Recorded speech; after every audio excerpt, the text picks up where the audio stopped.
جب میرے نبی نے یہ دیکھا مکہ میں میری بات نہیں سنی جا رہی ہے، چلو آس پاس کے علاقوں کو چل کر کے دیکھتے ہیں، شاید وہاں کچھ میری بات ماننے والے مل جائیں۔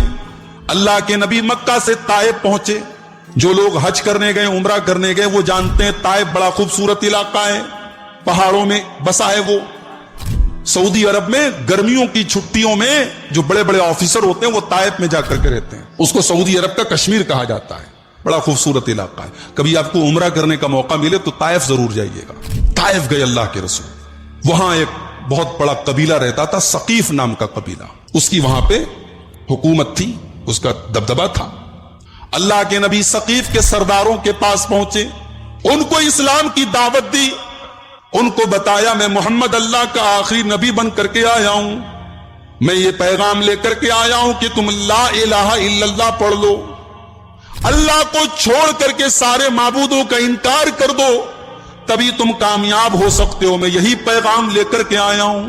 طائف کے سرداروں نے نبی اکرم کا کلمہ پڑھنا تو بہت دور کی بات ہے، انہوں نے نبی اکرم کا مذاق اڑایا، انہوں نے کہا کہ ارے واہ، اللہ تعالیٰ کو نبی بنانا تھا، ہم کو نہیں بنا کر کے تم کو بنا دیا، ارے اتنے خوبصورت علاقے میں ہم لوگ رہتے ہیں، اتنے بڑے سردار ہیں، ہم کو نبی نہ بنا کے تمہارے جیسے معمولی آدمی کو اللہ نے نبی بنا دیا۔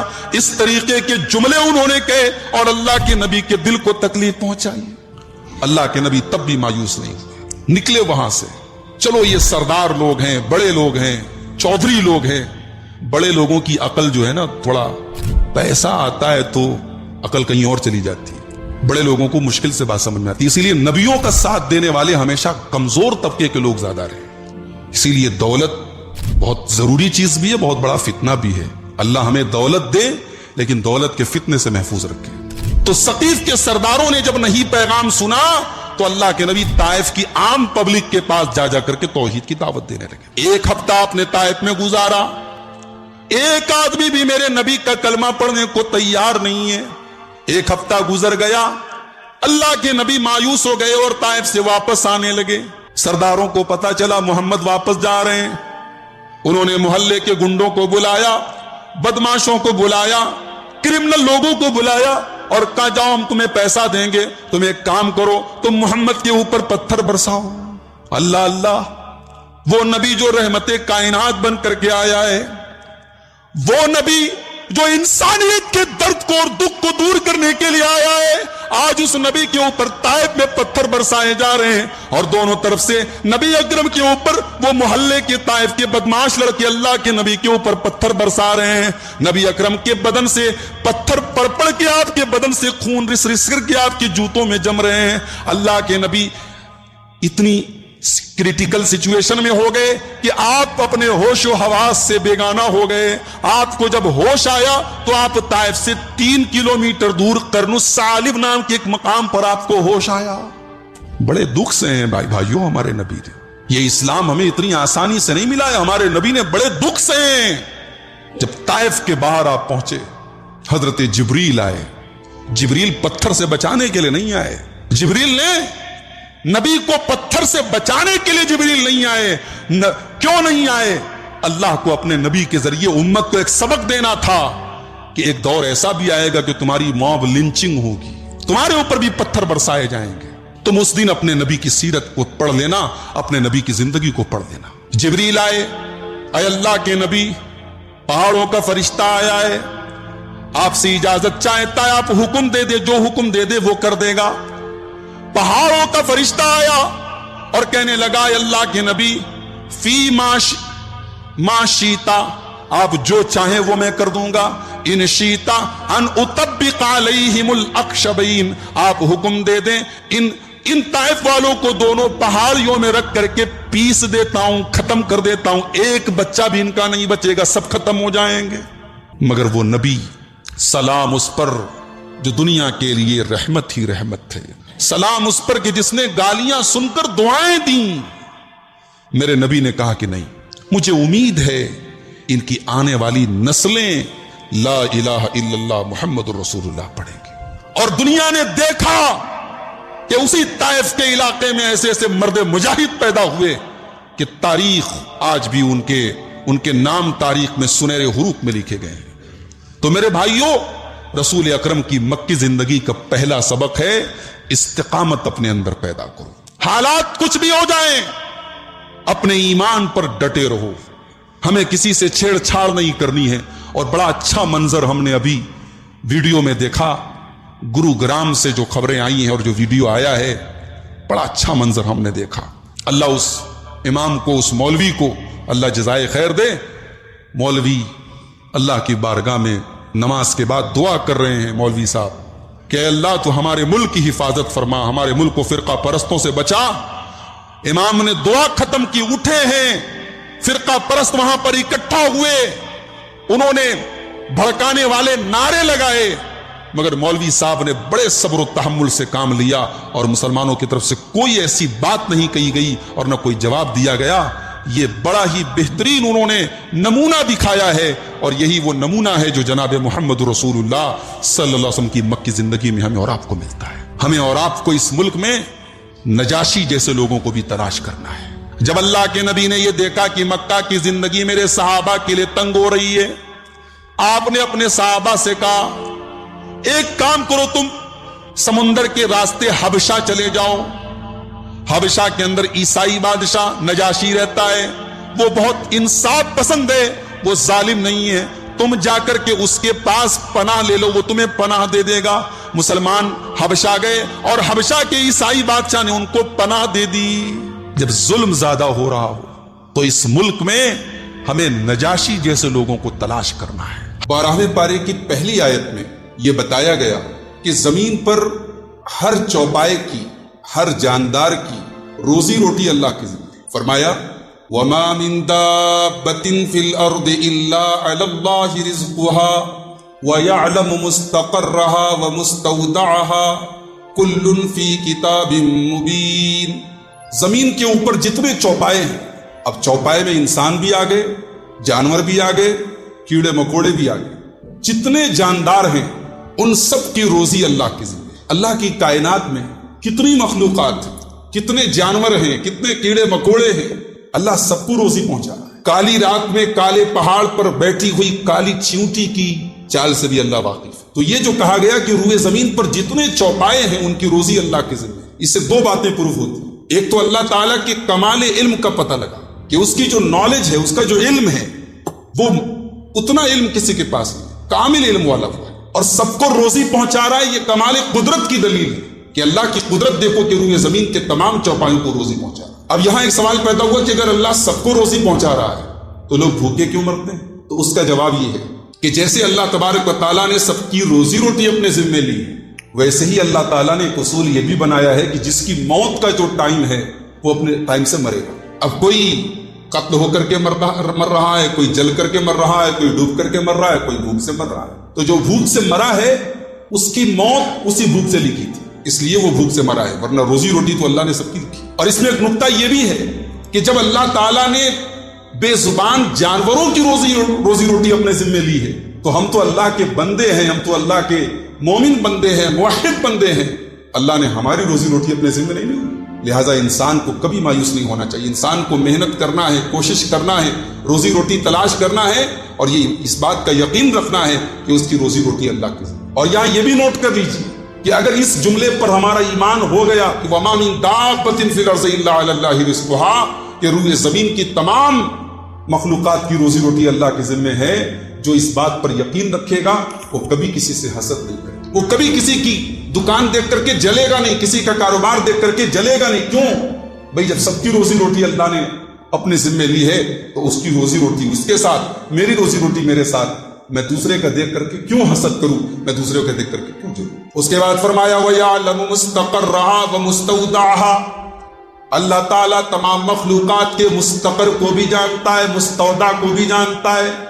مستقر کا مطلب وقتی آرام کرنے کی جگہ، مستودع کا مطلب پرماننٹ آرام کرنے کی جگہ. اللہ تعالیٰ یہ بھی جانتا ہے کہ دنیا میں ہمارا ٹھکانہ کیا ہوگا، اور اللہ یہ بھی جانتا ہے کہ آخرت میں ہمارا ٹھکانہ کیا ہوگا. وہ تمام مخلوقات کے ٹیمپرری اسٹے کو بھی جانتا ہے اور پرماننٹ اسٹے کو بھی جانتا ہے. وہ وقتی آرام گاہ کو بھی جانتا ہے